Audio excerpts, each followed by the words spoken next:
教育生態千奇百怪，屋企學校成為鬥獸場。怪獸，我們不是怪獸。主持屈穎妍、張璧賢。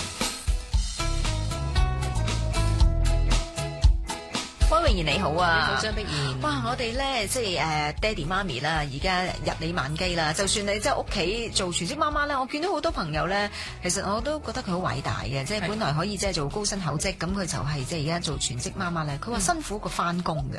係啊，係啊24小時on call 噶嘛。係啊，所以我哋以前就會咁諗，哇！你已經即係全職媽媽啦，仲使乜有個工人咧屋企？咁喺屋企好似做少奶奶咁。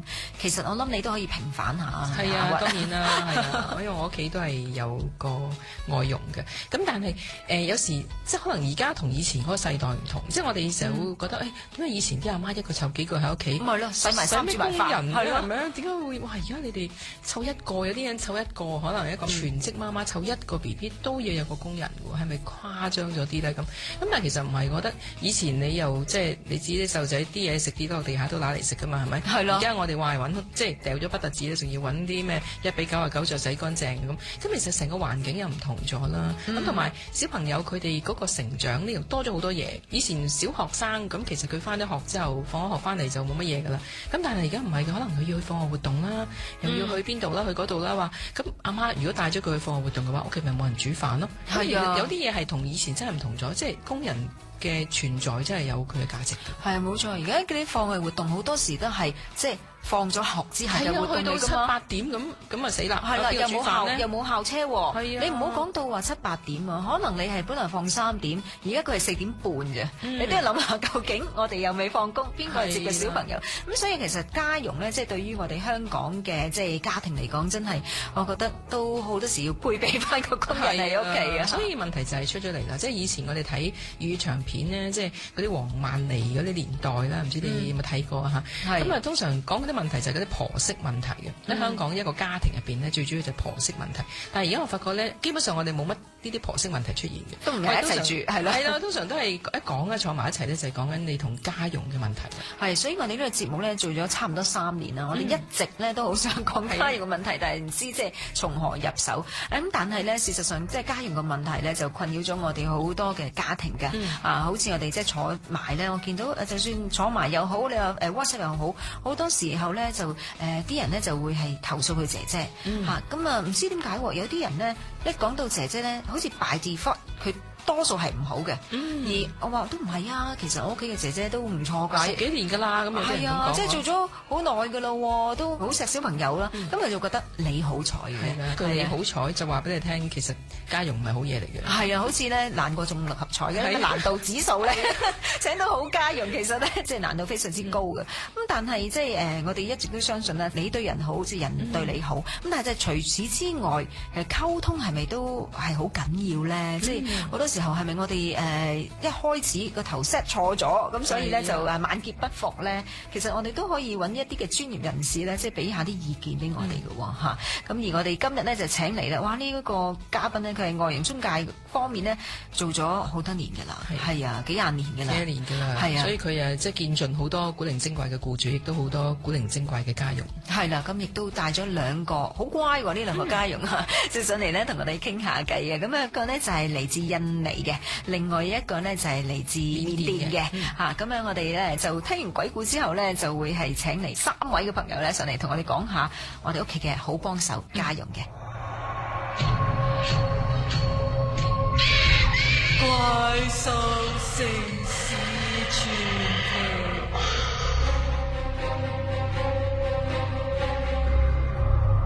我們不是怪獸之操入校隊。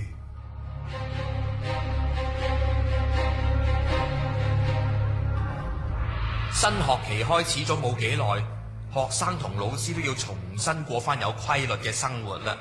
唔知點解最近喺小學教緊書嘅 Miss Chan 呢，就發現咗一個好奇怪嘅現象。佢每日第一堂都見到有同學仔攰到趴喺台嗰度瞓覺嘅，嗱，仲要唔止一個喎，幾乎半班都瞓着。今日 Miss Chan 話：喂，第一堂係班主任堂，都係收下簿啊，派下通告咁啫，所以肯定唔係自己講書太悶，搞到啲同學仔要瞓覺嘅。咁點解咧咁樣？咁啊，終於 Miss Chan 忍唔住，咁啊叫咗個學生嚟訓話啦，問佢：喂，做乜日日上堂都瞓覺㗎？啊，係咪夜晚咧掛住打機，搞到唔肯瞓啊？搞到啊返學冇精神。啊，點知啊同學仔阿珊珊呢，佢就好委屈咁答：唔係啊，我日日咧做完功課12點就去瞓㗎啦。唉呀，諗起都眼瞓啊。不過咧，因為5點鐘咧就要起身去游水，所以又攰得滯，忍唔住上堂瞓着咗咯。阿 Miss Chan 覺得好奇怪啦，阿珊珊你做乜要5點鐘就去游早水咧？唔通佢阿媽怕佢曬黑？珊珊呢就邊打喊路邊講啦：放咗學咧要做功課唔得閒啊嘛，咁咪朝早要去游水咯。阿媽話一定要勤操水，操到入學校游泳隊喎。佢話咁樣第時就容易入到名校。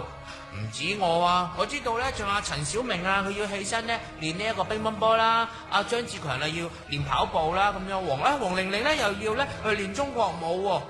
我哋全部都好眼瞓噶。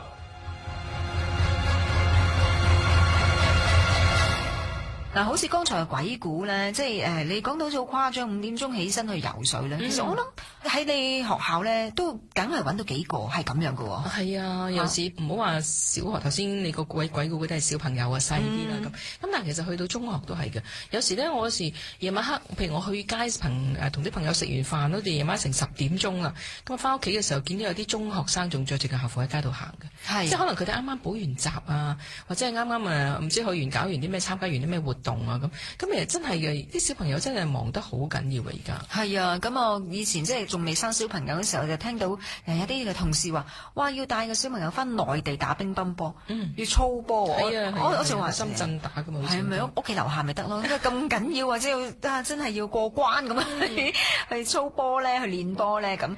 其實當你小朋友即係升咗上即係小學啦或者中學嘅時候，你就會明白，有時唔單止係家長嘅要求，可能係學校。可能係有一啲你一生一體藝啊，都希望你即係樣樣讀書之外，都有啲其他方面有啲嘅成績嘅咁可能佢都想你操一操嘅。係啊，我譬如我細女咁，佢有個同學仔咧就係即係武術隊嘅，即係香港代表隊咁。咁佢每日係1至5，每日放咗學之後咧就要去體育學院嗰度操到咧9點鐘至翻到屋企。哎呀，咁我就第一個問題就問：咁點做功課？係咯。唔使讀書㗎啦，咁翻到屋企再慢慢做咯。咁所以好夜㗎，做到有時做唔晒㗎咁。但係即係呢個就係代價啦。即係譬如你可能要你操到一樣嘢，操到去某一個水準咧，你可能就真係要即係犧牲嗰啲時間。但係嗰啲時間就係話你平時係唔可以停嘅喎。譬如你唔可以停，唔可以唔交功課，唔可以唔默書，唔可以唔測驗嘅喎。咁所以對個細路仔壓力都幾大。其實即係而家嘅小朋友咧辛苦翻工㗎，即係咁樣睇翻你話，即係9點之後我哋放工咧，佢翻嚟仲要做功課。係咪先？所以咧，即係我哋有時即係見到我哋啲小朋友點樣死蛇爛鱔啊，咁攰啊，有幾攰啊咁樣。其實我哋都即係將心比己啊。有時佢哋嗰個即係壓力咧，同我哋做細小朋友嗰時係已經唔一樣㗎。係啊，咁尤其是即係你唔好講到校隊啦。咁而家可能好簡單，即係你學校都要求你嘅課外活動嘅時候，咁你放咗學之後你要參加課外活動，咁晏咗翻學，咁自然功課都晏咗㗎咯。你仲要默書啊、小測嘅話咧，你真係好頭痛嘅。咁但係你係講到即係晏咗放學嘅時候咧，即係好多時候我哋就需要家用姐姐幫手接放學啦。係啊，或者係即係有個，如果我係要接放學嘅話，咁可能要有個家用姐姐幫我煮飯啦。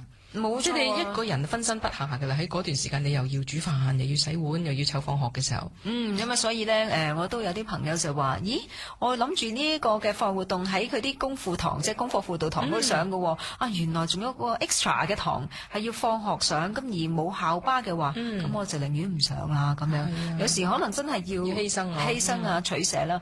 但係講到底，屋企有個姐姐幫手咧，即係點都係好嘅嚇。但係點樣同同個姐姐好好溝通，唔好咁多呢個我哋以前嘅婆媳關係，呢個叫做咩啊？傭人同主人嘅關係係嘛？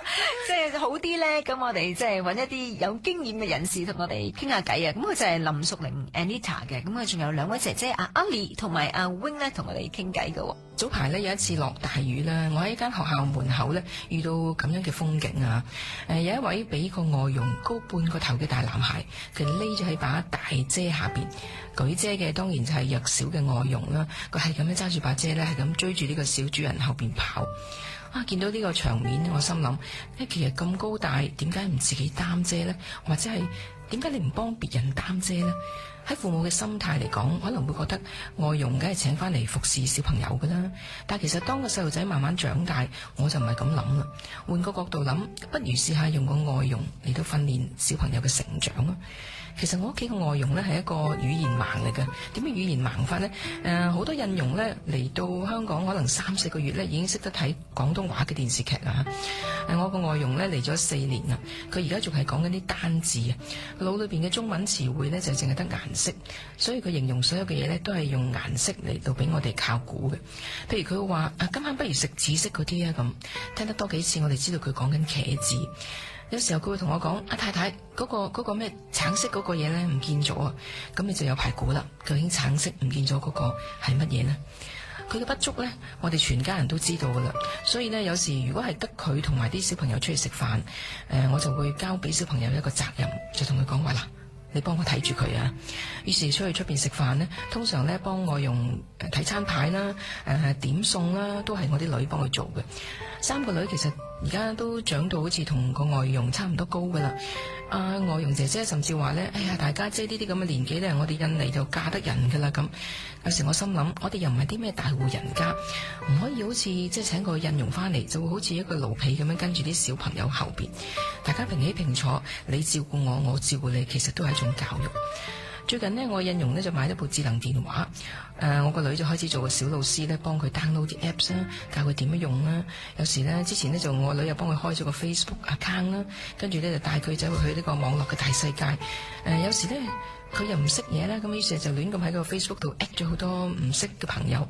於是呢，我女甚至好似佢阿媽咁嘅教訓佢一番，就話嗱，你知唔知網絡好多危機嘅？於是攞啲學校啲教育電視俾佢睇，跟住呢，將啲攞睇啲咩相啊、移花節目咁嚟嚇佢。嗱，你睇下你亂咁將啲相呢擺上 Facebook 呢，第時人哋就會咁整蠱你嘅啦咁。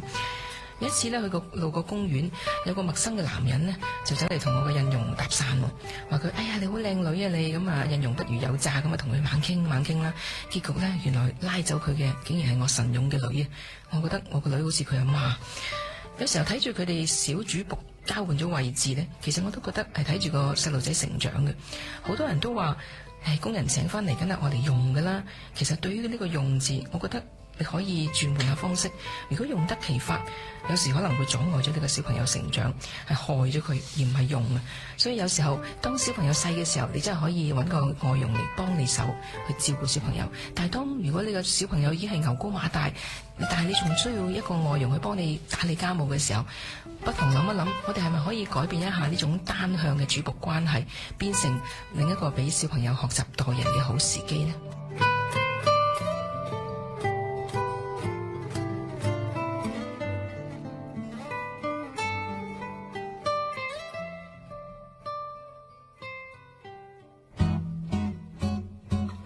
我們不是怪獸，主持屈穎妍、張碧然。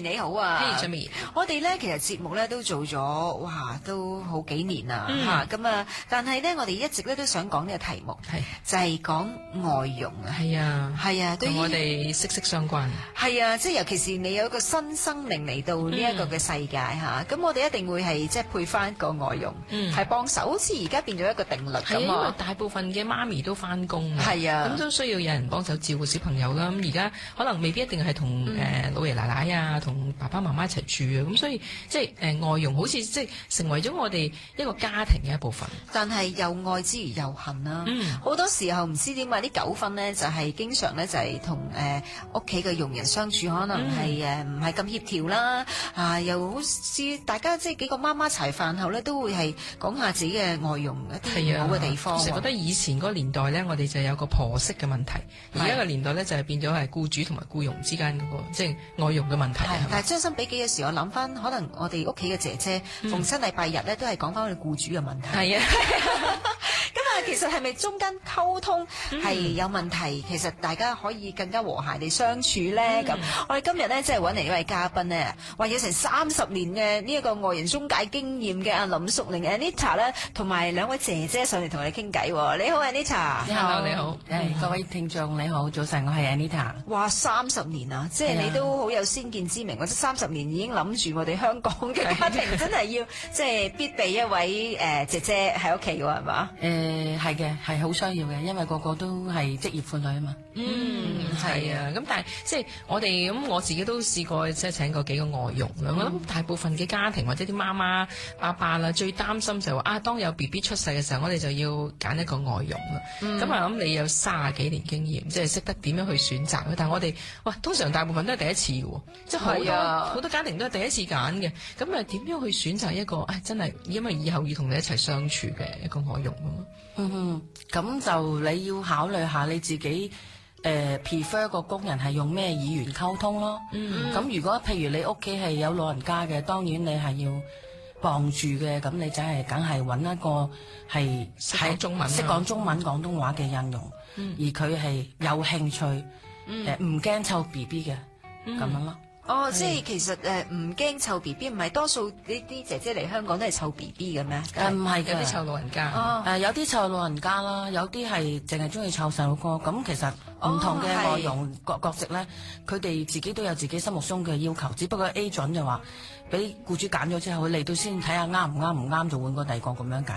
我意思講緊工人自己諗法。係。但係我哋點樣知道佢中意細路仔啦？咁其實喺揀嘅時候，如果有一間好 agent 嘅時候，佢會幫你睇下問清楚佢個意願係點先，就會有啲 job order 俾佢簽，係清楚你間屋企同埋你嘅小朋友幾大幾細，主要係照顧咩人咯。咁但係因為而家嚟講貨源嘅關係啊，貨源嘅關係啊，係咪好緊張啊？呢排係好緊㗎，好難請工人，好緊㗎，因為我哋以前係淨係東南亞國家需要外傭嘅，而家係全球性，包括我哋我哋嘅祖國咧都缺乏咗工廠工人同埋家傭啊，屋大啊有埋 lift，但係就冇工人。但係祖國唔係應該可以請翻當地嘅姨姨嘅？係咯，佢哋唔 prefer 請翻佢當地姨姨，因為嗰個誠信問題同埋溝通好似冇咩私隱咁咯。我驚隔離屋嗰啲知道晒咁係咪？係啦，咁佢情願咧喺香港同我哋搶工。佢哋反為就唔想大家同一種語言。係喎，即係我哋調翻轉喎，有時就係點解同啲姐姐溝通唔到咧？就係因為個語言唔一致啊，或者佢哋廣東話真係麻麻地咁樣嚇。咁但係好似阿溫明賢話齋，即係我哋作為一個即係新手爸爸媽媽啦，咁啊通常即係想揀一個最緊要咩都唔使啊，你至多你可以唔係好乾淨，但係湊 BB 係好緊要。但我哋睇幅相咧，就真係唔知佢有冇愛心㗎喎。其實譬如好似我哋話你可以睇相啦，或者睇 video 啦咁。其實我哋有啲咩留意？即係我哋揀工人嘅時候，係咪順眼最緊要咧？嗬，其實係㗎，你唔好似以前嗰啲僱主，我初30幾年入行嘅時候，同而家好大分別嘅就係話，以前嘅僱主就係揀一啲做家傭啊，湊 BB，佢就要揾啲大學生有埋 degree 啊，有埋 diploma，有咩特殊技能啊，甚至醫生佢都會請。但係佢忘記咗，佢係請個家傭啫嘛。你應該揾一個啱嘅翻嚟做家傭，你唔係揾個學歷好好嘅做家傭，因為佢呢個人咧。逢係外籍嘅傭工，尤其是菲律賓人咧，你揾一啲工作俾佢，同佢本身讀個科目咧係好大分別嘅，個階級個低下層嘅工種嘅話咧，咁變咗佢嚟到香港唔平衡嘅，呢個係事實。佢都唔開心啊！係啊，所以你哋唔應該揾啲太高學歷嘅同溝通工人咧，無論咩角色都有一個特殊嘅方法嘅。係相處亦都係有嘅，係啊！但係反而我哋有啲即係媽媽可能話好開心去請個大學生，話英文都好啲啊，可以做埋功課喎。咁呢個咪已經超越咗個工人嘅範圍咩？呢個係你幫人食噶嘛？如果你係請個工人翻嚟，佢用心，係自己唔使讀書都可以。教到小朋友，佢自己會諗方法嘅。我曾經試過經驗揾過個菲律賓姐姐，咁佢都會唔識中文寫嘅，但係因為我小朋友出世嘅時候，佢有心跟住湊佢咧，佢自己學中文嚟教佢點樣寫嗰啲格仔中文字，係啊，自己學中文，係啊，佢當然佢如果有心係有心，佢會教點樣揸筆。揸正啲啊，同埋寫唔好超過格咁，佢又會學咗中文嚟佢教佢。雖然可能係教得唔好，但係問題佢有個心啊嘛，所以請工人咧係要請個有冇心咯。但嗰個心係要教出嚟㗎。係有教㗎，係㗎，同埋僱主要有要求咯。如果個要求要用一個無聲嘅要求，無聲嘅壓力咯。譬如咧點樣？點樣可以有要求無聲又有壓力？即係譬如你一定要放手俾佢湊，同埋同佢瞓、同佢玩、同佢食咧。你唔好同佢夜晚就我湊翻，日頭你湊翻咁，變咗佢同小朋友融合唔到嘅。哦，一定要俾多時間就真係想夜晚黑自己湊翻嘅。你冇辦法㗎，你翻工嘅話你就要放低一樣嘢就話你。要俾個工人湊好個小朋友，佢就一定要係多啲時間相處，包括埋夜晚。咁我亦都有個經驗就話，我自己都唔中意湊細路哥嘅，好老實。咁但係我個小朋友就好黐工人嘅，咁佢湊咗幾年，佢都好跟佢。到個工人走嘅時候，佢都會有1個禮拜至2個禮拜或者1個月係喊啊，同適應啊嚇。但係好快過啫。當你媽媽咧行翻埋去嘅時候，佢知道原來咩叫媽媽咧，好快又 OK 嘅。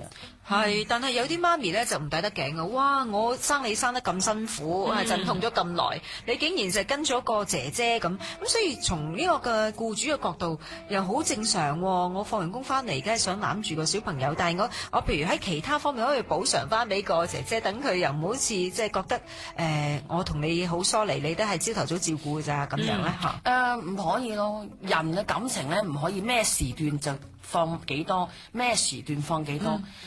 你就幾時要個工人錫佢就錫，唔錫嘅時候放工翻嚟我錫翻唔得。喺我嚟講，只係可以錫同唔錫。咁你呢個24小時嘅鏈咧係唔可以斷嘅。只不過意思話唔係你唔理小朋友，你係當個小朋友需要去廁所、要沖涼或者係要食飯嘅時候，或者要換片嘅時候，你咪交俾工人做咯。到個工人咧洗得乾乾淨淨嘅時候，你又攬住同個小朋友又再玩過咯。咁就得㗎。夜晚都係㗎，你俾工人湊，不過你可以加個 monitor 去聽住個小朋友喊，你可以做媽媽嘅行過去個 BB 房或者小朋友房去睇住工人點湊，但唔可以成日攬住個小朋友自己裏邊瞓覺間房，而個工人係唔知道個小朋友夜晚係發生咗咩事咯。係咪曾經有啲即工人投訴過咁樣而唔開心，所以你點解會有咁嘅諗法咧？嗬？佢唔係投訴過，而係問題，因為我哋做呢個行業嘅時候，我同其他 agent 唔同。咁我首先學識係同佢相處，同埋了解性格。咁而呢啲咁嘅 feedback 咧，都係由我啲外傭姐姐教翻我轉頭。其實你唔應該咧，你放工之後咧就掹翻個小朋友走，因為我會脫咗節。唔知佢咪應該好啲咩？做少啲嘢嗬？係咯，嗰啲係真心，真係好想做。即係如果你真心係啦，咁唔真心咧，即係話最好你24小時唔好俾佢，仲啱。係啊，其實頭先 Anita 成日講一句字，即係放手啦，我都覺得係。因為反而我覺得而家我哋好多僱主咧，尤其是啲媽媽唔知點解係好唔放手放心俾個工人姐姐嘅。即係譬如可能沖涼咁，我見到好多有啲係老人家喺度啦，咁啊其實都唔係好老嘅啫，可能係奶奶咁，奶奶幫佢沖，即係你唔好掂，即係我驚你搞到個BB，或者係餵飯，我驚你污糟啊，我嚟餵咁，因為嗰個工人姐姐就純粹係一個輔助性，即係遞下嘢啊，洗下碗係啦，咁你就好難，即係你唔放手俾佢，你唔信佢咧，佢都好難去投入喺呢個家庭入邊啊嘛。係嘅，尤其是你如果請新生照顧 BB 嘅話，個工人咧係要喺BB 仔嘅時候就一出世就要去照顧嘅話咧，咁變咗你僱主又有產假，係嗰個2個半月嘅產假，正係可以望住佢點做點錯咯。但係好多職業婦女都喺利用佢產假，盡量攬住小朋友，去到佢就嚟翻工嘅時候，先至係去衝線嗰時候，根本個工人根本投入唔到，因為佢冇夠足夠時間去經歷佢嘅錯。因為下晚都係 learn by mistake，你唔錯點知道佢做到邊度學到邊度，你教佢呢？所以其實而家嘅婦女呢，佢哋而家係用呢個產假去攬住小朋友，而等工人喺側跟睇戲，其實嗰個方法咧就唔係咁正確。應該點做咧？即係譬如可能，我啱啱有個 newborn 係啦，嚟到我哋嗰個屋企啦，尤其是好緊要嘅呢個可以叫蜜月期啦，起碼有2個人喺屋企啊，係咪啊？咁其實可以有啲咩方法令到之後跟住落嚟嗰個即係關係會比較融合呢？咁我經驗就係因為我自己都做過培訓都幾10年啦，咁我發覺原來嗰啲無論菲傭、印傭或者緬甸傭啦 ，Myanmar 咧叫做，佢哋咧係受睇啊寫嘅文字，俾時間表就多過咧你講俾佢聽，你解釋俾佢聽。如果你寫埋，跟住再叫佢一人攞住一張，慢慢去用你同佢可以溝通嘅語言，去再講一次嗰個。慢慢講個工序出嚟咧係好啲嘅，所以你開頭即係要寫低1、2、3、4咁樣。係咩語言嘅工人都係一定要寫㗎，同埋用一個方法去寫完咗之後，叫佢跟住張紙對住嚟做一次俾你睇咯，係好啲，大家冇壓力。又唔會拗話你有咁講，我冇咁講。係啊，係啊，呢個溝通方法就係唯有係寫同睇咯，教個工人。但係就冇朝6晚12咁樣啦個時間表嚇，因為我見到有時候佢哋定時間表咧，應該係僱主定完都應該可以個工人都俾啲意見咁都得㗎。唔可以喎又。又唔可以啊？因為嗱，你要睇下就喺一個僱主嘅立場嚟講。佢有時寫嘅嘢覺得係冇問題，因為佢做得到啊。但係佢諗唔到個工人做唔做得到。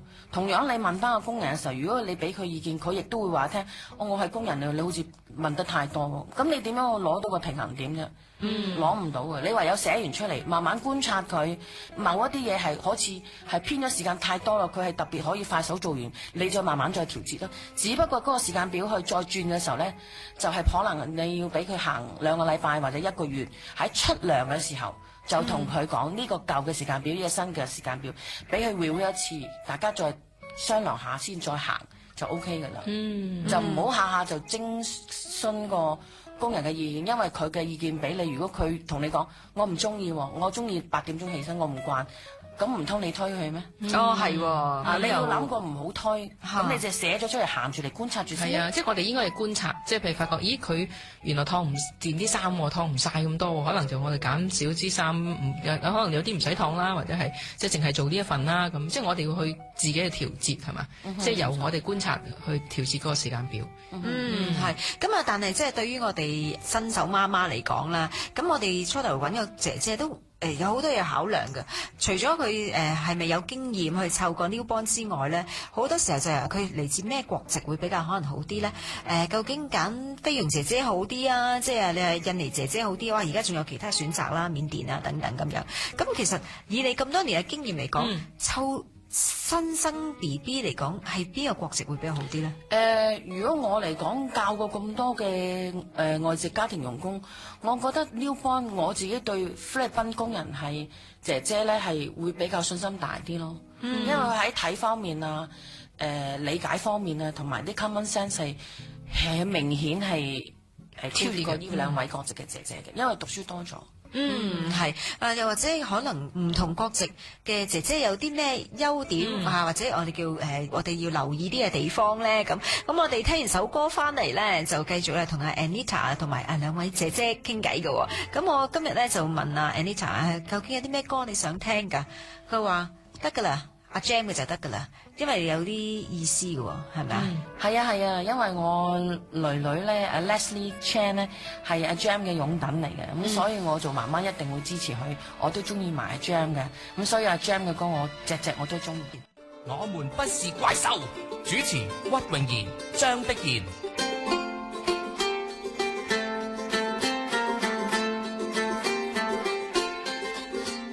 好啦，我哋新聞之後咧就繼續咧同我哋今日嘅嘉賓咧就 Anita 林淑玲傾偈。哇，佢好犀利啊！佢喺呢個即係外傭中介呢個工作上面咧做嘅經驗咧超過30年啦。咁啊，我哋好多人都會講啊，譬如揾工人咧首先要諗你揀咩姐姐先。係其實而家市面好多係啦，好多選擇㗎嘛。係啦，菲律賓啊，英文叻啲可以順便補習啦，係咪？同小朋友。我有啲人我識得朋友就佢屋企全部都係大人咧，就請太傭，因為佢話佢煮嘢好食。食。哦，係嚇，咁印尼姐姐咧就可能純品啲啦，照顧老人家啊咁啊。係啦，咁其實我哋咁樣即係呢啲叫做幾 general 嘅一啲嘅諗法，其實喺你嘅經驗嚟講係咪都啱咧？嗬？大路係啱嘅，只不過即係話咧，而家因為有一樣嘢就係嗰個資訊發達啦，手機又係好犀利啊！我啲工人姐姐分分鐘拿住3個4個，係啊，同埋個 model 係新過我嘅，咁變咗我哋好多樣嘢都會唔可以好似以前咁隨便啊，或者跟翻法例做會好啲咯。咁就會多啲諮詢下一啲比較真係中肯啲嘅 agent 嘅意見，我想點啊？咁有冇問題？如果係我想咁做，幾時有啲咩變化？我應該點樣同工人姐姐表達？咁溝通多啲，問一問一啲 agent 嘅意見就最好咯。因為唔同情形嘅時候，處理方法係唔同嘅。你做咗咁多年，你見到好多僱主嚟揾你嘅時候，通常係抱住啲咩心態嘅咧？通常個僱主揾親我咧，都係屬於即係撞到板之後搞唔掂啊，先嚟揾我。咁通常佢哋錯親嘅原因撞板都係。中意信工人咯，中意信嗰個工人，期望佢對個工人好啦，個工人會對佢好啦。唔係咁嘅咩？做人應該係咁噶嘛，係咪啊？係咁嘅，但係如果你做一個家庭傭工相處嘅話，你要教識佢點樣同你相處，就係話 give and take 咯。因為好多傭工就係知道佢嚟香港攞乜嘢，佢唔知要俾啲乜嘢㗎。咁你猛俾嘢佢嘅時候，佢就冇諗住俾嘢嘅時候，會有好多時候啲情況咧，就係唔平衡到，佢會覺得你付出嘅嘢係理所當然咯。譬如咧，有冇一啲嘅例子，即係佢係撞咗板，又對佢即係付出咗真心真意，結果佢係即係好唔開心收場嘅啦嚇。我諗香港嘅僱主係 number one 最好啊，就係因為我本身都係馬來西亞人嚟嘅，即係又有好多親戚喺新加坡。加拿大咁，我比較過即係其實香港嘅僱主真係唔錯幾好噶啦。咁變咗佢哋咧好多時都會心軟啦。個工人見咗一喊咧，佢就會咧信晒講嘅嘢，譬如老公死咗啊，爸爸有問題啊，兄弟姊妹又坐監咁樣啊。咁佢根本佢見到人喊佢就腳軟，即係心軟腳軟咁咧，就唔會諗到佢講真定講假，而去幫佢哋咯。或者俾佢翻去咁啊，幾多錢都借啦。當然啦，佢自己個經濟又可以 afford 到嘅。咁但係佢冇諗過佢唔翻嚟，或者係偷埋自己屋企啲嘢走噶嘛。佢冇諗呢樣嘢。咁所以變咗你話點解啲外傭咁中意講大話？其實我自己研究過係因為僱主中意信咯。咁所以啲工人咪中意講大話咯。呢個係配套嚟嘅。配套，所以你如果想而家香港嘅僱主如果想工人講少啲大話咧，如果你同佢相處要好正常嘅關係咧，你係要唔可以放咁多感情落去，同埋你真係唔好抱信佢咯。咁你相處到，我真係同我啲外傭嘅姐姐真係嘅，我唔信佢，我同佢相處都好開心。我成日覺得應該係同佢當一家人咁樣，係同一屋檐下住㗎。係啊，咁其實呢個係真係道理嚟嘅。你如果面對一個老闆兩個下。咁一個老闆咧，俾嘢你做嘅時候，你唔準時交做得唔好，佢就會即係有怨言啊，或者有壓力俾你啊咁。而一個老闆咧係好 nice 嘅，俾嘢你做，你唔準時做或者做錯，佢都唔會話你嘅，或者好客氣對你。但係到呢兩個老闆同時俾一樣嘢你做，我好肯定95%嘅人都會揀翻個，好麻煩嘅老細做咗佢算數啦咁。呢個就係一個道理咯。咁或者會唔會咁樣咧？可能屋企入面咧，一個就係做好人，一個做醜人，咁又可以即係維係呢個和諧嘅關係。咁啊，但係咧，佢又啲嘢要準時交貨，啲嘢要清潔，又唔好跌親我 BB 咁樣，即係會唔會咁好啲？又唔得喎，因為事關咧，如果一個做好人，一個做醜人咧，咁變咧外傭就會咧就攞晒啲着數先嘅。咁啊，跟住咧就會將嗰個好同唔好嘅比較咧，就會係敵視咗嗰個所謂唔好嘅僱主咯。咁就分分鐘有啲咩事咧，就會嫁禍俾嗰個唔好嘅僱主，累死佢啦。嗰個分分鐘係咁就離婚㗎啦，可能啱啱通常啱惡啲。係啊，即係做醜人，阿 Sir 做好人啊嘛。其實啲而家香港啊嘅僱主，嗰個男性嘅僱主咧，都係做好人嗰個㗎。因為佢唔知道。個太太喺屋企激到嘔血，翻到嚟做得幾好啊？點解你仲要咁樣鬧個工人咧？咁佢會有少少同情分俾個工人咯。但係佢唔知道原來工人翻到嚟阿 Sir 做啲係特別好做出嚟嘅，兩個面孔咯，兩個標準咁醒目係啊，咁所以係所以我哋係咪即係如果請外傭嘅時候，我哋係咪要請啲即係未嚟過嗰啲會好啲咧？係咯，咁但係你未嚟過，你揀未嚟過，你又要付出。係，即係譬如可能喺語言上啦，因為我知道咧，即係其實應該係每一個工人咧嚟香港之前咧都叫接受過訓練，但係嗰啲訓練咧你唔包保3個月學曉外語噶嘛，佢哋話識中文喎，剔住食中文喎，咁你真係翻嚟嚇死你啊咁樣，咁係咪即係你都要花幾多時間，譬如教佢用電飯煲啊咁樣咧，係咪？啊，其實咧，喺好多中介嚟講咧，菲律賓啊，尤其是而家啦，印尼姐姐啦，同埋緬甸咧，佢事實喺嗰邊係真係有必須嘅訓練嘅。問題有好多外傭姐姐咧，都係人性咁樣嘅，即係話佢知道點做，但係佢嚟到嘅時候隨便點做咯。所以真係隨便點做，因為佢係隨心嘅，因為佢冇諗過呢樣爛咗，或者係會有一個生命危險啊、電器方面啊，佢要面對過，佢冇，佢只係聽，佢未試過電親或者死人啊嘛。咁變咗佢唔係咁 serious 去嚴謹去做跟你個方法，佢未撞過板。咁變咗咧嚟到香港咧，你係真係要俾佢試下點做。或者多啲好似用我頭先開頭講嘅方法，多啲教佢睇住呢樣嘢點用，就 instead 去叫佢死幾樣嘢點用咯。係啊，你要俾佢摸下試下先至知道點。真係唔好期望嗰啲中介喺嗰邊係會教，佢哋真係有教，但係問題呢個人會唔會跟呢？係另外一回事嘅，等如自己小朋友一樣啦。你跟住佢未必佢話咧，我唔食糖就唔食糖，唔會噶嘛，小朋友嚟嘅啫。同埋我諗即係而家好多即係啲電器咁，可能佢喺嗰邊學嗰個型號同你到屋企嗰個型號又唔同，咁已經去到已經唔識噶啦。僱主即係可以點幫呢？因為其實都有啲幾好笑啦，但係又好似好離譜嘅現象啫。譬如可能佢話本來個牆係有少少污糟嘅，結果佢抹到咧連石屎個鋼筋都即係睇到啊咁樣。即係其實有啲嘢可能我哋會覺得呢 common sense 嚟嘅，點可以咁離譜啊咁？咁即係變咗可能僱主喺佢啱啱嚟嘅時候，係咪即係由頭 ABC 即係當佢唔好接受個 training 啦，咩都教佢一輪先咁樣啦嗬？咁如果我自己嘅訓練生涯裏邊咧，我又覺得咧。僱主就盡量係減少講嘢咯，同埋咧就多啲每日放工啊，或者係揾一個適當時間係 check 佢做啲嘢做成點咯。咁至於新工人嚟到嘅時候，就等於我哋後生嘅時候啊，或者一個人轉工，咁其他同事啊或者係老闆會講晒公司嘢俾你聽，其實你入唔到嘅。咁我自己做法就會首先咧俾佢做嘢。你要抹呢度嘅，呢塊布喺度，清潔品喺呢度嘅，跟住我就俾埋時間俾佢，跟住你做啦。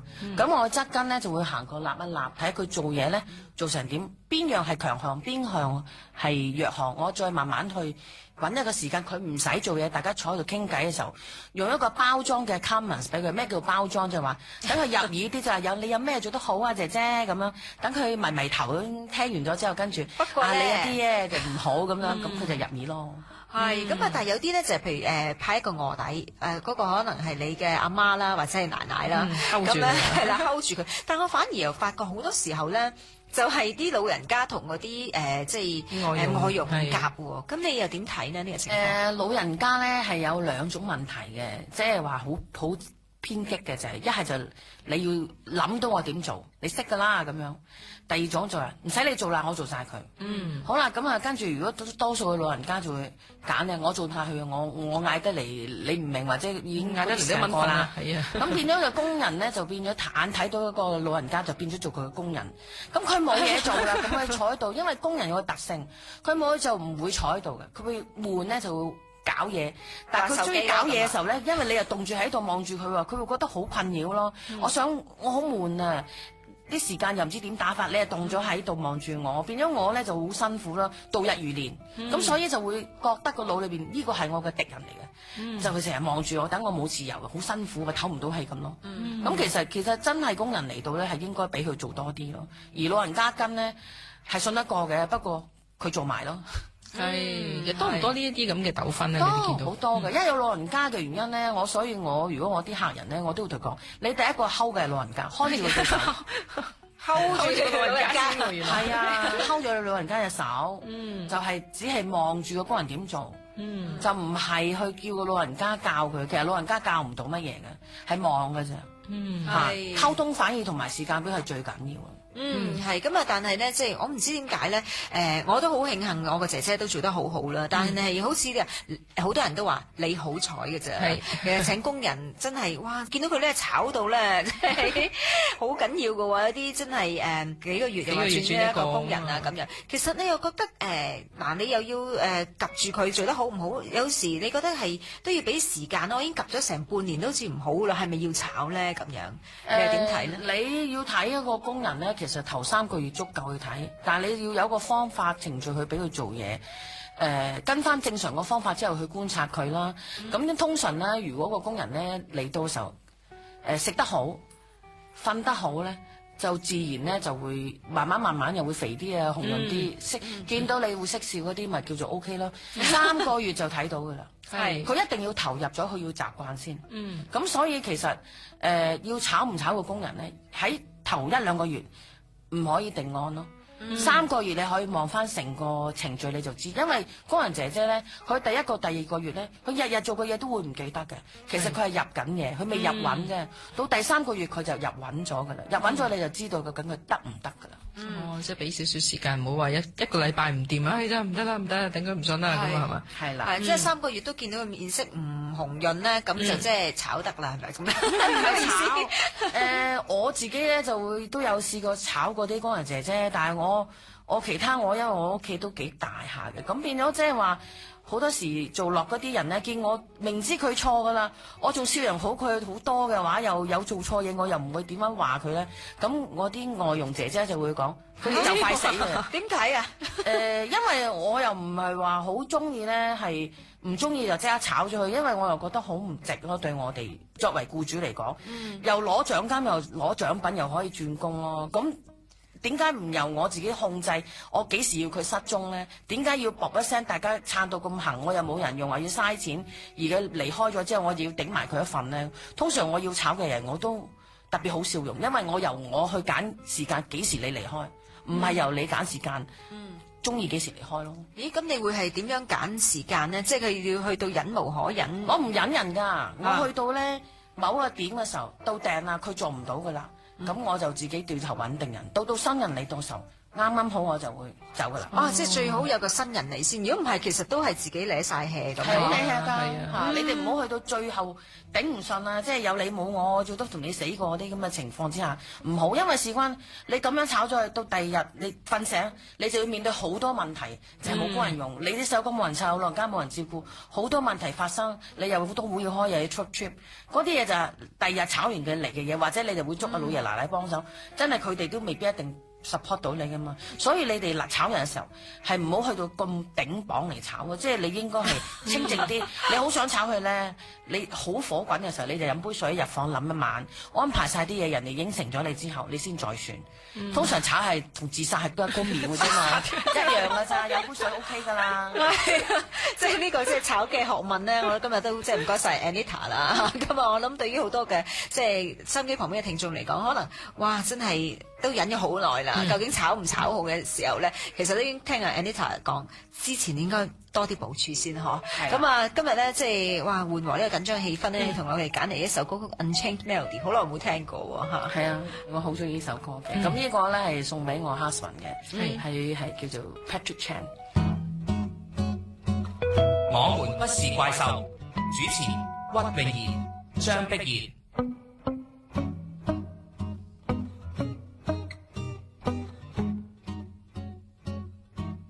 11點新聞之後，繼續有我們不是怪獸。咁直播室入面呢，就有屈穎妍啦，我張碧然啦，仲有我哋外傭中介人啊林淑玲啊 Anita 同佢傾偈嘅。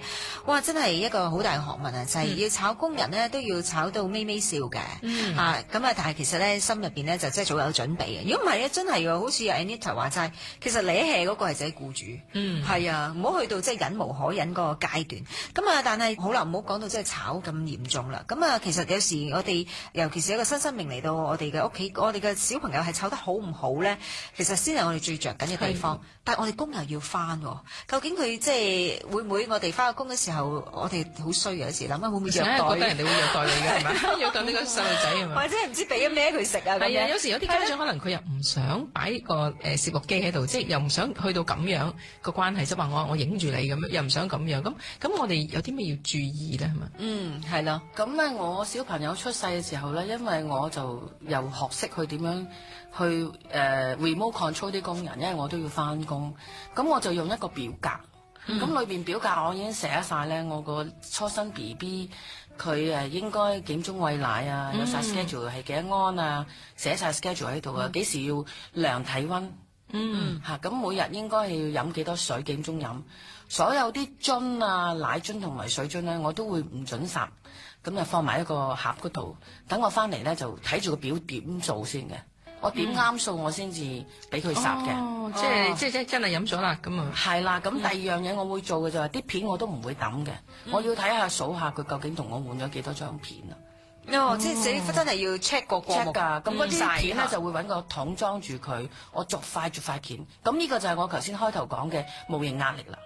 呢個僱主都燒住做㗎，燒住但係好demanding，好有壓力啊！你有人做數啊，工人姐姐做數，你都要揾個 audit 㗎嘛，咁我做 audit 嘅人咯。即係嗰條片重到幾多你先至嚟換啊？咁樣係啦，咁我唔緊要啊，我最緊要佢片數夠嘅，即係因為如果啲片咧換得夠咧，就我 BB 個 pat 就會好健康㗎啦。咁同埋我哋每一個禮拜都會俾 BB 同個工人一齊上磅。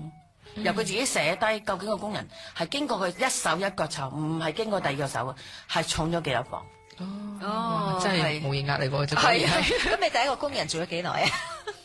我第一個工人啊，做咗都11年啦。咁 OK 喎，無形壓力其實都可以相處到11年喎。我同佢相處冇問題，但係多咗個老人家。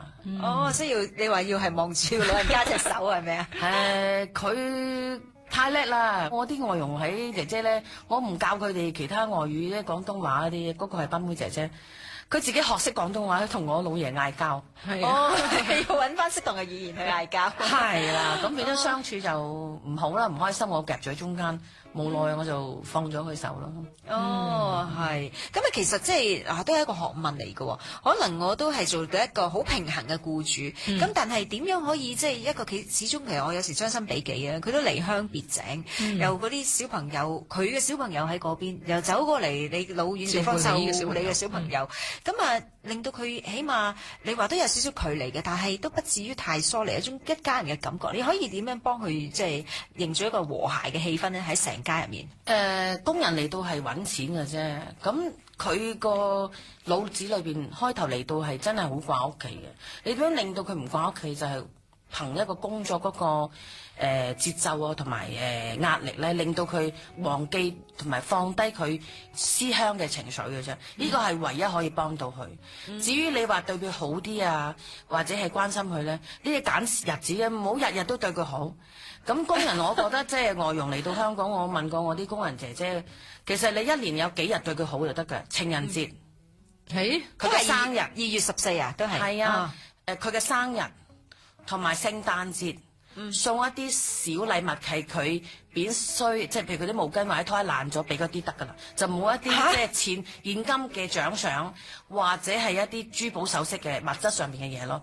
係實際家傳日常用品嘅嘢，係實際啲嘅用品就，佢已經係覺得你尊重佢，所以一年咧對工人姐姐好表示你嘅愛心，對佢關心，係得幾日㗎啫，其他係冇㗎啦。係啊，好酷喎！你就係咯，好珍惜㗎，佢會好開心。你突然間你記得我生日喎咁，就係因為成年你就冇乜同佢兩句，但係到你俾個禮物俾佢，即刻佢會喊㗎。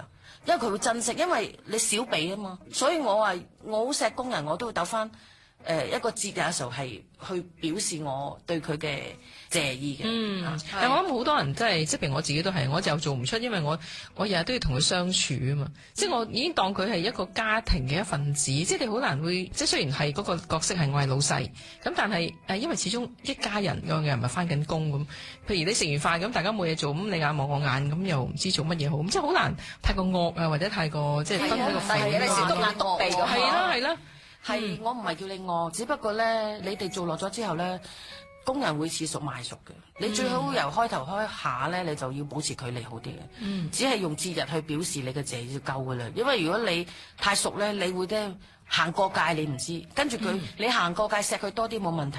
不過行過界咧，你會唞唔到氣嘅喎。都同意即係 Anita 所講嘅，尤其是可能老人家咁啊，即係如果你係一開始咧已經對佢好好咧，咁第時分分鐘咧佢話老人家想食雞咧，佢話我唔中意，我今日想住食魚咧，可能係嗰個即係工人話事啊！即係我都有見到唔少嘅情況係咁，咁所以你即係話有個規矩嘅，咁但係咧又不至於話一定要惡啊，但係咧有時候咧又要表示謝意，哇！呢個都係一種藝術嚟㗎喎，所以又係啦，就兩樣嘢，控制自己情緒啦，控制自己錫佢啦，跟住又要控制佢做錯嘢，你好勞氣鬧佢啦。呢樣嘢係你要學咯，即係你如果請緊工人姐姐，你要點樣令到大家和諧相處，就係話好平靜、好平和。佢錯你唔勞氣，佢好你又好平靜，又唔會話特別錫佢，就 OK 嘅。呢個關係最健康咯。Anita， 其實我成日都想問一個問題咧，就係我自己都有個咁嘅經驗，就係嗰個工人姐姐咧做得好好嘅，樣樣都 perfect 噶啦，不過佢借錢，咁點算咧？哇！有大耳窿走嚟問佢要爭佢還錢咯喎，咁我炒佢好定唔炒佢好咧？佢做得咁好，係啊，依個係後邊嘅方法啫。我覺得工人借錢就唔使炒住嘅，好啲揾個agent 坐低同佢真係又要傾偈。你筆數係想還定唔想還，同埋睇下佢筆數有幾大咯。但係又唔好信佢講嘅報嘅數係真嘅，係啊，死喎！原來出邊仲有幾間係咯，係啊。咁所以首先你想幫有工人嘅時候咧，你第一件事要做嘅就係你一定唔可以借錢俾佢，因為事關咧，你借咗錢俾佢，佢原來喺出邊根本幫唔到佢，佢只係報你係一條數3萬，咁其實佢經朋友或者係一啲比較高息嘅財務公司係借咗好多數，根本你借咗俾佢冚唔到條數，咁佢又唔係真係愛嚟還，佢點還咧？我唔借錢俾佢，咁你所以你咪要幫佢計條數，究竟佢還唔還到咯？如果還唔到，你想幫佢嘅話，你放手，大家握下手分開，等佢去唔使面對咁多債項，你冇辦法咧，唯一係走數，唔好攬住佢。但係千祈唔好做僱主自己係借錢俾佢，因為你借錢俾佢，你只係害咗佢，同埋傷你嘅心㗎啫。咦，咁如果譬如可能係我叫做 advance，即係早啲俾定呢一年嘅人工，咁之後就等佢冚咗筆數，會唔會好啲咧？呢個同借錢有乜分別？咪一樣係就係你要同佢關係係完全冇錢銀瓜葛，你要幫佢你就掉一嚿錢俾佢，係唔使還嘅。咁你要幫佢咯，豪啲俾佢，一係就豪俾佢，係啦。咁同埋開頭嗰下咧，做僱主都要留意一樣嘢，點樣令到個工人咧唔好 over budget 咧，就要係每個月咧係準時出糧，或者遲一日出糧。就永遠唔好預支出糧，呢個要開頭嘅習慣要好好咯。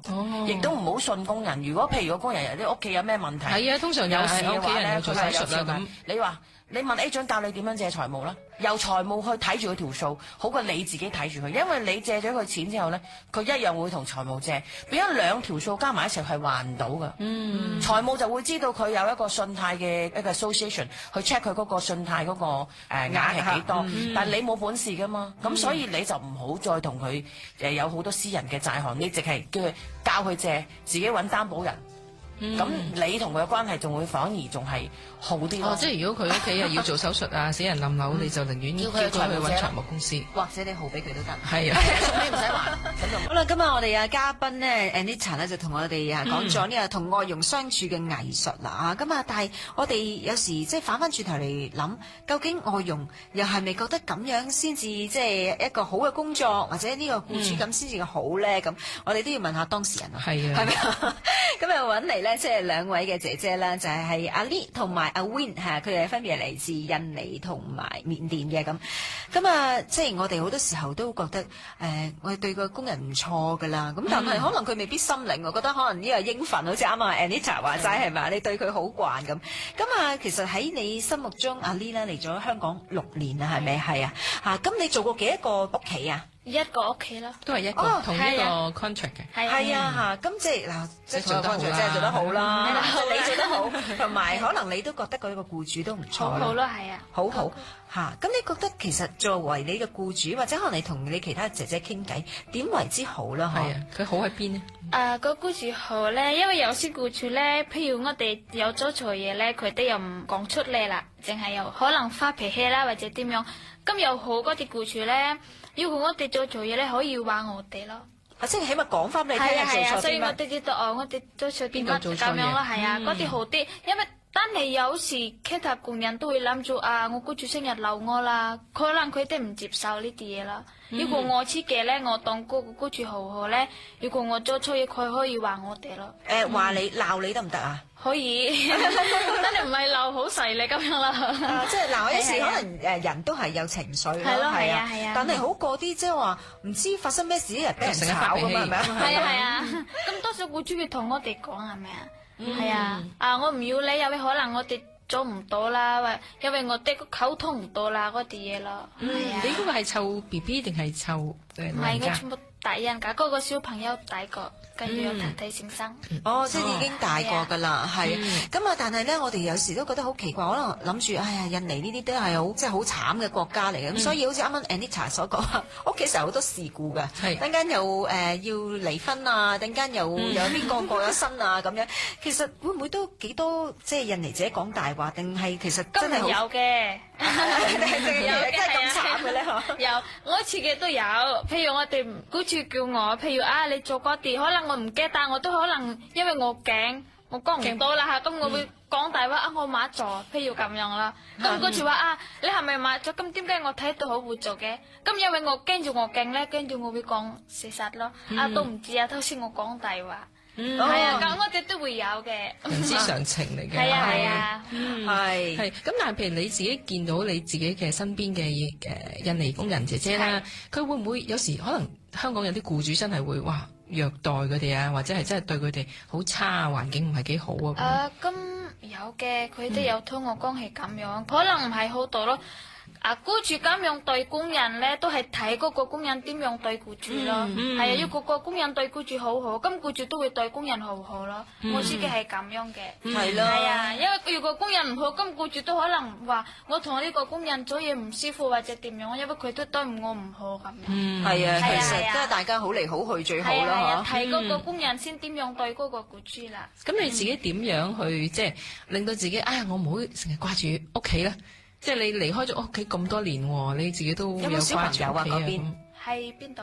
喺印尼有冇小朋友啊？我冇嘛，因為我未結婚。未結婚。係咁又點樣好似屈穎妍話齋，即係令到自己思鄉掛住屋企嘅感覺少啲但係日遲咧？嚟咧係會嘅，譬如一個月兩個月崩年嗰陣時咧唔記得啦，好似係唔記得，因為我知道嗰僱主都好似我自己 family 咁樣咯，因為佢好好對我，係啊，咁我都唔會成日掛住嗰邊咯，喺印尼嗰邊。有冇成日買禮物俾你啊？邊個啊？你僱主咯？有啊。係啊，買得會唔會太多啊？唔會，夠啦，佢覺得夠啦，係啊。係因為我知道個僱主好好都，我哋有分別啦，我哋係工人，佢係我哋僱主嘅，係啊，我知道呢啲嘢。係咁，你其實用咗幾耐時間先適應咗香港嘅生活啊？你呢啲嘢要話好耐時間啦，都好耐時間。係啊係啊。但已經習慣咗，又會唔會諗住唔翻去咧？咁會嘅，因為我都要結婚嘅，係啊。但係而家我想喺呢度先咯，因為喺呢度好似舒服啲啦，嗰個人工又高啲啦。印尼嗰邊真係好少，咁個地方都係我睇到喺香港咧係靚啲、乾淨啲。我係印尼人咧，但係我睇到係印尼真係污糟咗嗰個地方，係啊，同埋係啊咁樣啦。所以都係喺嗰邊好難揾嘢做咯，人工又好少。係學廣東話學咗幾耐你？因為我喺印尼嗰邊咧，好似差唔多4個月啦。係啊，咁你做香港嗰陣時咧，我開始頭暈啦，因為聽到佢講嘢話講咩啊，真係好似話真係唔得啦。咁幾個月喺呢度咧，我成日同我姑住講嘢咧，咁慢慢學咯。英文下咧，有時間要自己學咯，咁樣。係啊，其實都好緊要啊，尤其是應該要俾啲時間俾啲印尼姐姐。好似話點解成日買嘢買錯啊？叫你做呢樣嘢又做錯。唔知你講其實頭暈緊啊！因為我哋唔識係啊，佢哋講乜咁樣啦，都唔知你講乜咁樣。嗯咁你就係即係嚟香港之前都未試過喺外地打工嘅。第一次啦。哦，咁樣嚇，咁你即係覺得香港同你即係屋企嘅分別係咪都真係幾差天共地啦？係啊係啊，咁我而家因為我喺呢度耐啲啦，6年，咁我覺得喺香港好啲咯。係啊，我上咗香港。係啊係啊，要翻都要翻嚟啦，可能。係啊，我哋知道嗱，除咗菲律賓、印尼啊，而家開始又多咗啲孟加拉啦嚇。而家最近啊，Anita 你哋都有話有啲係緬甸喎，係喎，我真係好少聽到有緬甸嘅。佢哋嘅特長係有啲咩咧？特長就係話佢嘅宗教啦，因為佢哋個宗教咧係比較係接近香港嘅，因為佛教信佛，信佛，咁佢哋冇乜話即係唔食咁多豬啊豬咁啊，佢哋好似係應該係牛肉，好似有啲人食嘅啫，但係基本上佢哋咩都食㗎。講咩話咧？因為佢嗰邊好多人都係讀過大學，或者even中學都係英文嘅，係有接觸英文，只不過。開頭又係需要時間去調節嘅發音，咁佢哋嘅英文係唔抗拒原因，因為嗰邊緬甸政府係俾多啲資源俾嗰啲國民咧去接觸英文，呢個係免費，係由嗰啲廟宇嘅僧侶裏邊教嘅，咁所以佢哋有好多免費嘅英文教育，咁所以係將來嚟講咧，係對緬甸嚟講係好大幫忙嚟嘅，出外揾嘢做或者本土裏邊工作都係好好嘅。所以今日啊帶嚟咗一位緬甸嚟嘅姐姐係嘛？阿 Wing 係咪啊？係啊，你嚟咗香港幾耐啊 ？5 months。哦，你嚟咗香港5個月啫，係啊。點解你會諗住嚟香港工作咧 ？I want to earn more money。哦，即係 earn more money 係賺多啲錢。係啊，多啲錢。多啲錢又識講。係咯，係啊。即係嗰邊你有學過廣東話嘅係咪啊？係啊，少少可能聽得明喎。係喎，咁即係都請得過。同埋當初阿 Anita 帶阿 Wing 嚟嘅時候咧，我以為係中國嘅姐姐嚟㗎。係啊，係中中國人嚟㗎。係啊，中國人，係啊，我係中國人。唉，又嗱普通話啦，又佢。咁啊，即係你已經開始喺香港工作啦。咁你覺得即係香港嗰個僱主俾你嘅感覺係點呢？It's very good for me. Are you sure? Yeah, sure, very kindness. 係 How's good? Kindness. Really? 係啊，都即係覺得我哋香港人都即係好好人啦，係啦嚇。咁如果唔好人都唔上嚟我呢個節目。不過即係其實咧，我哋而家即係講真，每一個家庭咧都真係需要姐姐幫忙嘅。就好似阿 Lee 話齋啦，即係大家好嚟好去咧，其實就容易相處啲。但係咧，始終咧都係有啲家規，好似今日 Anita 所講嚇。其實我話覺得有好怪嘅情形出現啦，過界嗰個係僱主先嘅，唔係工人先嘅。譬如咧，因為事關呢個工人嚟到香港嘅時候，嗰條界就由僱主開始定嘅。但係因為好多僱主懶啊，或者係希望用 offer 咗自己出嚟先啦，咁就冇 set 一條界。咁已經呢條界冇咗，或者係遲啲 set 咧，個工人就踩過嚟啊！踩咗過嚟之後習慣咗之後，你再 set 呢條界，佢已經唔慣。所以開頭新工人嚟到嘅時候，呢個界係好溫和咁界出嚟就啱啦。就唔好去發覺有事先開呢條界出嚟咯。係啊，所以唔好懶啊，係嘛？即係一定要自己頭先都有講嘅，教我哋有個時間表啦，係嘛？即係跟住個時間表做，就唔好話係咁上下啦。或者我哋真係其實懶教嘅，即係我哋放咗工翻屋企真係攰嘅。誒得啦，你自己搞掂啦，洗嘢你識㗎啦。咁其實佢真係唔識㗎可能。佢識，但係佢會整下就用翻你。唔係佢開頭識，但佢識咗之後，慢慢咧見你放工翻嚟唔查佢啲嘢咧，佢整一下就用翻佢自己啲懶嘅方法咧。整下就唔做啊，整下咪俾你鬧啊，整下咪唔開心咪走。係啊，而家我哋好似反而驚工人走多過係啊，所以你想我請工人嘅時候咧，僱主你想佢即係大家關係好啲啊，氣氛好啲咧，你真係開頭嚟到嘅時候，你要部署好多樣嘢去開始呢個咁大嘅 project 㗎。係，不過最後想問咧，煮嘢食都幾難教啊！唔難嘅，係有方法嘅，好多有方法嘅嘢好難，有方法嘅。係你有一個口訣俾佢，跟住你有菜單，禮拜一至禮拜日都係食呢啲嘢，煲呢湯，佢自然就 OK。但係好多僱主就係懶就你自己諗啦，或者係我要食嗰個咕嚕肉咁，一個新工人嚟到冇可能咕嚕肉嘅，即係嗰啲甜酸排骨係咪？同係咧新工人嚟到咧，你一定要俾佢教識幾樣嘢。你可能日日都係食嗰啲嘢啫，但係你一定要俾佢面對到，我禮拜一就有呢隻嘢食㗎啦，你就唔好要佢用腦諗。都係頭先我講咧，係寫出嚟。即係我見到好多工人姐姐就係佢，譬如佢蒸水蛋蒸唔到嘅，蒸極都蒸唔到，咁你就要忍，你唔得嗰啲食咗佢食咗10餐唔得嗰啲，咁佢就會得㗎啦。係啊，咁你同埋要真係要觀察點解佢蒸唔到水蛋？原因係因為所有嘅外傭，包括緬甸或者印尼、斯里蘭卡或者所有嗰啲夏曼外傭都係有弊病，就係一開就係大火。